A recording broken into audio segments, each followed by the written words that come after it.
Bien le bonjour, bienvenue à cette nouvelle capsule dans le cadre du cours SCT 4064. Aujourd'hui au programme, on parle de l'atome et des éléments et on va donc passer à cette troisième et dernière partie sur le tableau périodique.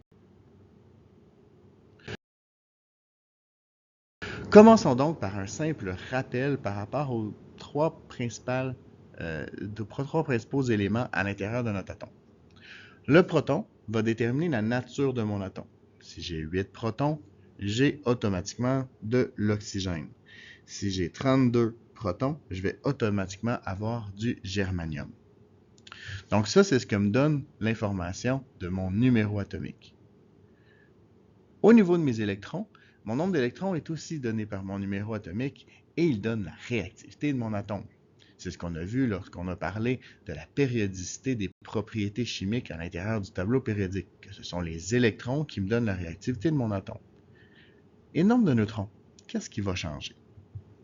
Ici, je vous dévoile trois éléments qui existent dans la nature. Dans les trois cas, j'ai 6 protons et 6 électrons, ce qui veut dire que dans les trois cas, j'ai du carbone. Si votre corps a affaire à chacun de ces éléments-là, en fait, il ne fera pas beaucoup de différence entre les trois.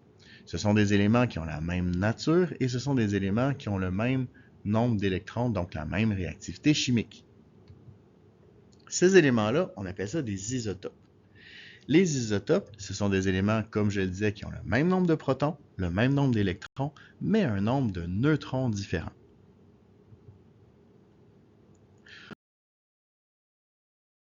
Là où ça devient intéressant, c'est que parfois le nombre de neutrons ne me permettra pas d'atteindre une stabilité nucléaire. Autrement dit, ne me permettra pas d'avoir un noyau stable. À ce moment-là, on va avoir des isotopes qu'on va dire radioactifs. Autrement dit, des isotopes qui, avec le temps, vont se transformer en d'autres atomes. C'est le cas de mon ami l'uranium. Ce que vous voyez ici, on appelle ça une désignation d'un isotope.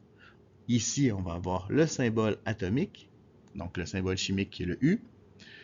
En haut, à gauche, vous allez retrouver le nombre de masse. Et en bas, à gauche, vous allez retrouver le numéro atomique. Donc le numéro atomique, on le sait, c'est 92. On aurait pu le trouver aussi dans mon tableau périodique.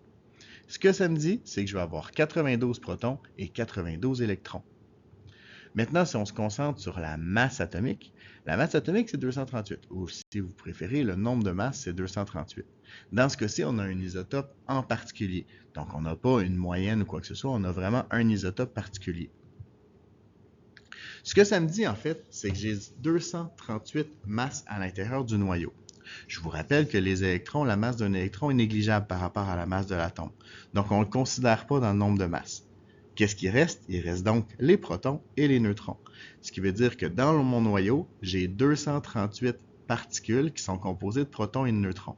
Et là-dedans, j'ai 92 protons. Donc, si je prends mes 238 particules moins mes 92 protons, il va me rester 146 neutrons. C'est la seule autre particule qu'il y a. Donc, à ce moment-là, je peux dire que j'ai 146 neutrons à l'intérieur de mon atome.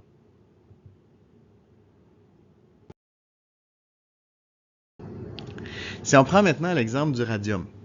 Le radium, ici, je vous ai donné une case du tableau périodique et non une désignation de l'atome. Donc, comment on va être capable de travailler avec ça?